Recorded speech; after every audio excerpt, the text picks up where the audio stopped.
Hi friends, welcome to Fun Study. और आज हम पढ़ेंगे फ्रेंच रेवोल्यूशन के बारे में, जो कि एनटीएससी और अदर कम्पिटिटिव एग्जाम्स में बहुत ज़्यादा इंपॉर्टेंट होता है और कई बार इसमें क्वेश्चंस पूछे जाते हैं। इसमें हम क्या क्या कवर करेंगे, पहले हम इसके कुछ ऑब्जेक्टिव क्वेश्चंस देखेंगे, उसके बाद थोड़े इसके की पॉइंट्स को हम डिस्कस करेंगे। आइए स्टार्ट करते हैं। पहला क्वेश्चन इसमें कि France becomes republic after abolishing the monarchy on first option 11 सितंबर 1792, बी ऑप्शन 1 सितंबर 1792, सी ऑप्शन 21 सितंबर 1792 एंड डी ऑप्शन इज 31 अगस्त 1792. So France became a republic after abolishing the monarchy on 21st September 1792. ये इसका right answer है। Second, which of the following are the examples of individuals who represented the ideas from revolutionary France? तो किन लोगों ने जो France revolution हुआ था उसके आइडिया को लिया था? तो उसमें पहला ऑप्शन है Gandhi and Nehru, second Tilak and Gokhale, C Tipu Sultan and Raja Ram Mohan Roy, fourth is Tagore and Vivekananda. The option is C Tipu Sultan and Raja Ram Mohan Roy. Next है the various groups in French society were known as A castes, B classes, C estates, D tribes. The various groups in France society were known as estates. The term old regime was used to describe the society and institution of France before 1789.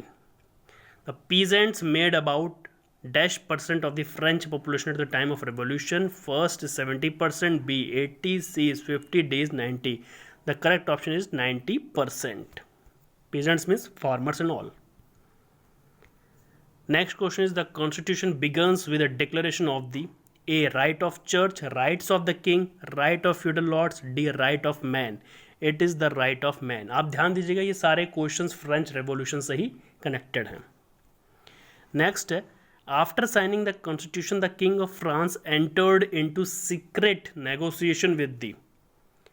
आप question ध्यान से देखिए, बहुत important question है। After signing the constitution the king of France entered into secret negotiations with the A king of Russia, B king of England, C king of Persia, D king of Italy. The correct answer is king of Prussia. Next is which of the following was a patriotic song of France during revolution? Very important question. A long live king, B long live Robespierre, C Versailles, D Marseillaise. The correct option is Marseillaise.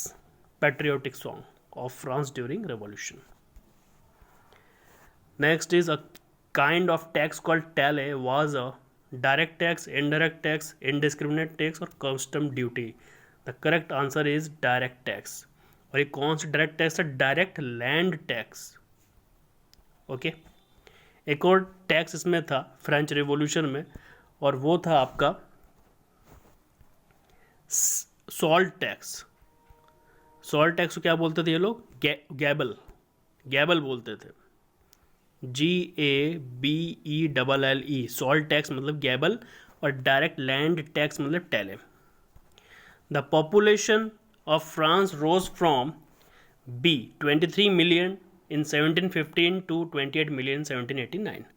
The Montesquieu wrote A the social contract, B two treaties of government, C the spirit of laws or D from monarchy to diarchy. The correct option is the spirit of laws.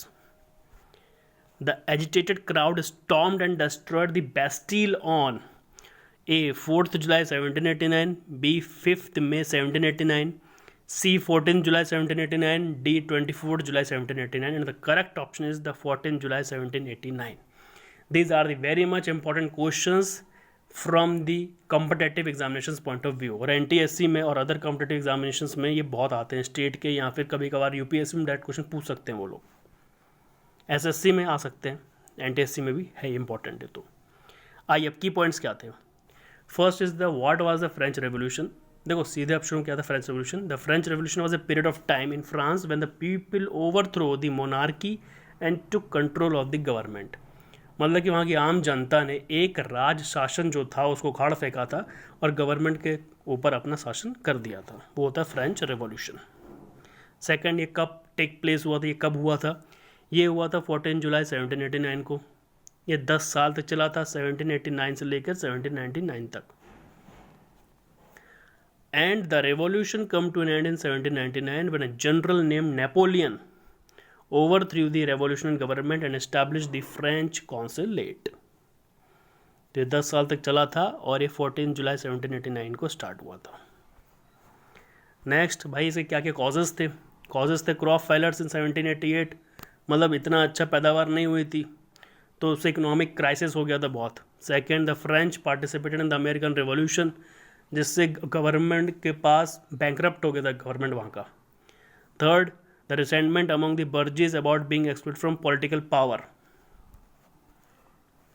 Next, the growing popularity of the works of a number of intellectuals who argued for the social reform. Next, and very important, is that the widespread inequality between the rich and poor. अमीर और गरीब के बीच में बहुत ज़्यादा distance बढ़ गया था. That arises or grown the dissatisfaction among the poor. इसके आउटकम क्या से?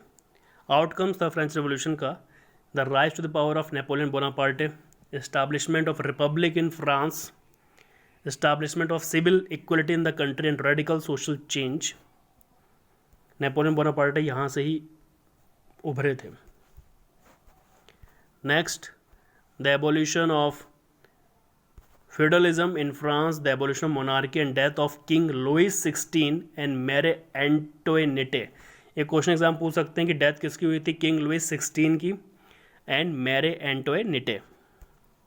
Next, war with number of other countries including Austria, Prussia and Great Britain. अक्सर पूछते हैं कि फ्रेंच एस्टेट्स क्या होते हैं. Before the French revolution the people of France were divided into social groups called estates.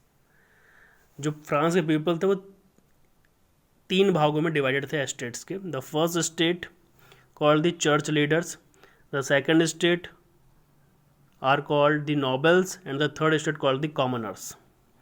So the most of the people were the member of the third state, जो common आदमी थे. The third state paid most of the taxes, वो हमेशा tax पे करते थे. while जो second state के लोग थे, while the nobility lived of luxury and got all the high ranking jobs. जो second state के थे उन्हें हाई रैंकिंग की जॉब्स मिलती थी और सारी फैसिलिटी प्रोवाइड होती. तो इस तरीके से 3 स्टेट्स में डिवाइडेड थे. नेक्स्ट आता है राइन ऑफ टेरर. कुछ क्वेश्चन हमेशा इसमें आ सकते हैं. तो राइन ऑफ टेरर क्या था? स्टार्ट हुआ था 1793 से लेकर 1794 तक. During this time a man named Robespierre led the national convention and committee of the public safety. तो राइन ऑफ टेरर का जो मुख्य किरदार कौन थे? राइन ऑफ टेरर के मुख्य किरदार थे रॉबेस्पियर. तो उन्होंने क्या किया था? He wanted to stamp out any opposition to the revolution.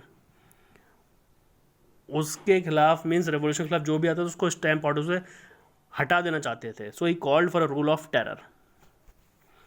Laws were passed that said anyone suspected of treason means राजद्रोह could be arrested and executed by guillotine. Thousands of peoples were executed. उन्हें मौत के घाट उतार दिया गया, जिनमें थी queen Marie Antoinette and many of Robespierre's political rivals. उन्होंने अपने जितने भी राइवलर थे उनको भी मौत के घाट उतार दिया था. तो ये बहुत इंपॉर्टेंट क्वेश्चन है. राइन ऑफ टेवर किससे रिलेटेड है? रॉबेस्पियर से. और वो बेसिकली क्या करते थे कि जो भी उनके खिलाफ होता था वो उसे मौत के घाट उतार देते थे. तो ये था फ्रेंच रेवोल्यूशन के कुछ इंपॉर्टेंट की पॉइंट्स जो एनटीएससी में कई बार आते हैं, बहुत इंपॉर्टेंट है.